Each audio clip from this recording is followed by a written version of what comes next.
There's a specific kind of person who destroys themselves quietly. Not through addiction. Not through anger. Not through violence. Through caring. They care about everyone. Everything. All the time. And from the outside, they look kind. Compassionate. Strong. But from the inside, they're disappearing. One piece at a time. And the worst part? Nobody notices. Because caring too much doesn't look like suffering. It looks like being good. If you've ever felt exhausted from being the person everyone leans on, if you've ever wondered why caring feels like punishment, this will explain everything. Here's what people don't understand about caring too much. It's not a personality trait. It's a survival strategy. Most people who care excessively didn't choose it. They learned it, usually early. Psychology shows that children in unstable environments develop hyperempathy as protection. They learn to read the room, predict moods, manage emotions that aren't theirs. Because if they could keep everyone else okay, they might stay safe. This becomes wired into the nervous system. It's not kindness. It's hypervigilance disguised as compassion. And by adulthood, it's automatic. Someone's upset, you feel it. Someone needs help, you're already moving. Someone's struggling, you absorb it. Not because you want to, because your body learned that other people's emotions are your responsibility. And here's where it gets dark. You start believing your worth depends on how much you give. If you're not useful, you're not valuable. If you're not helping, you're selfish. If you have needs, you're a burden.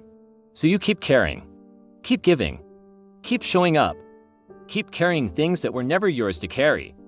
And slowly, something inside you starts to hollow out. Let me explain what's actually happening in your brain.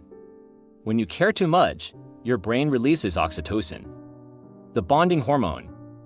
It feels good temporarily. But here's the problem. You're not bonding. You're performing. There's a difference. Real connection is reciprocal. Caring too much is one-directional. You're giving. They're taking. You're listening.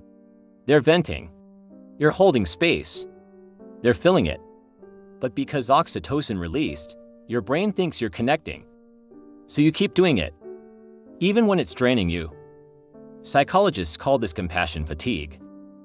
But that term is soft. It's not fatigue. It's self-abandonment. Every time you say I'm fine when you're not. Every time you prioritize someone else's comfort over your truth. Every time you smile through exhaustion. You're teaching your nervous system that you don't matter. And here's what nobody talks about. Your body keeps the score. The tension in your shoulders. The knot in your stomach. The exhaustion that sleep doesn't fix. That's not stress. That's grief. Grief for the version of you that never gets taken care of. Because you're too busy taking care of everyone else. Now here's where it gets really twisted. People who care too much are often surrounded by people. But they feel completely alone. Why? Because nobody knows the real them. They know the caretaker, the listener, the fixer, the strong one. But the person underneath? The one who's tired. Scared, struggling, barely holding it together. That person stays hidden. Not because they're being fake, but because they genuinely believe their needs are inconvenient. Research on people-pleasing behavior shows something devastating.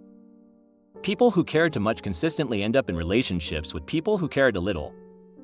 Not by accident, by pattern, because takers can sense givers from a mile away. They know who will absorb their problems, who won't push back, who won't set limits, who will say yes even when it costs them everything. And the giver? They mistake being needed for being loved. So they stay. Overextend. Overfunction. Overgive. Hoping that one day, someone will care about them the way they care about others. But here's the dark truth most people never accept. That day rarely comes. Because you've trained people not to. When you never ask for help, people assume you don't need it. When you're always strong, people forget you can break. When you never complain, people think you're okay. And eventually, you become a function, not a person. Most people who care too much don't realize they're at their limit until they've already crossed it. There's no dramatic breakdown. No explosion. Just a quiet shutdown. One day, you wake up and realize you don't want to answer the phone. You don't want to hear anyone's problems. You don't want to be needed. You don't even want to care anymore. And that terrifies you, because caring is who you are. Without it, who are you? This is called identity erosion. When your sense of self is built around being useful, stopping feels like disappearing. So even when you're empty, you keep going. And here's the cruelest part. People get mad when you finally set boundaries. Not because you did anything wrong, but because you disrupted their comfort. They were used to you being available, accommodating, self-sacrificing. And now you're not. So they call you selfish, changed, difficult. And you start to believe them.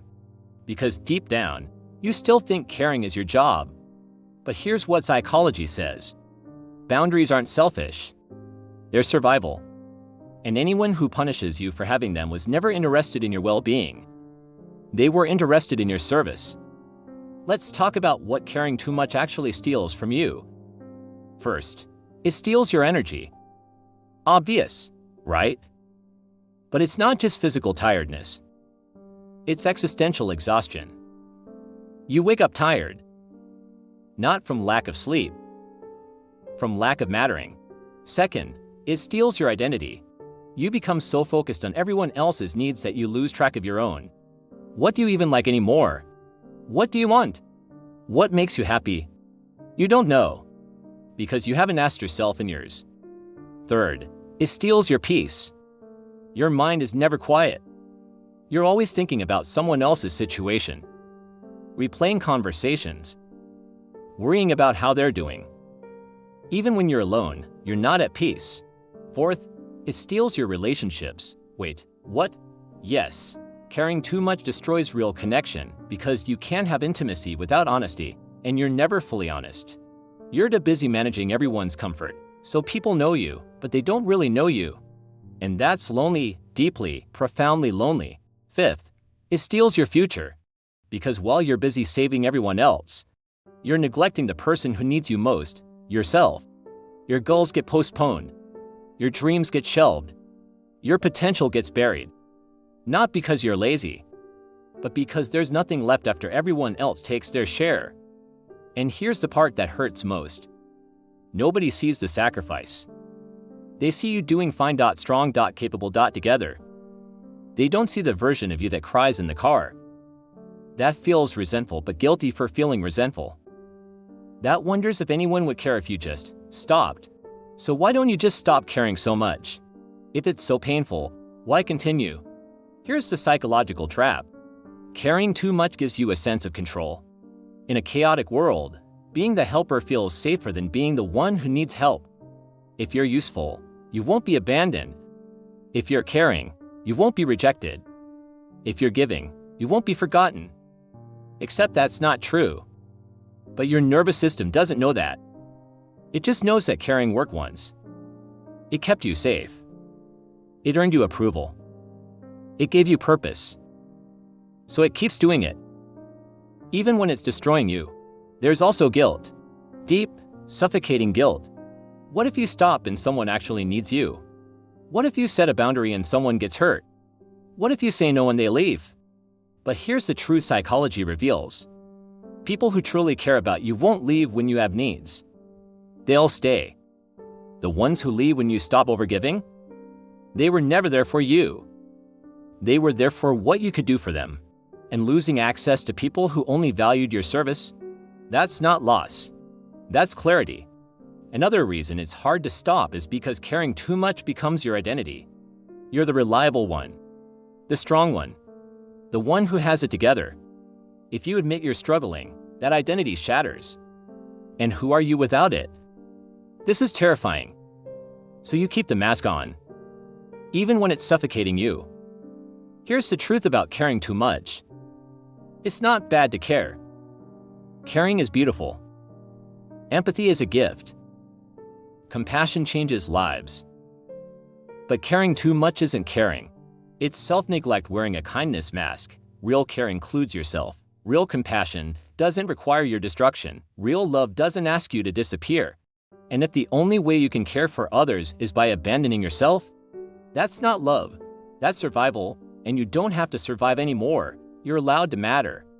To have needs, to set limits, to be imperfect, to rest. You're allowed to care about yourself as much as you care about everyone else. And if that feels selfish, that's just proof of how long you've been neglecting yourself. Because caring about yourself isn't selfish. It's necessary. The dark truth about caring too much is this: it's not sustainable. Eventually, you'll break. Or you'll wake up. And waking up doesn't mean you stop caring. It means you start including yourself in the circle of people you care about. And that changes everything.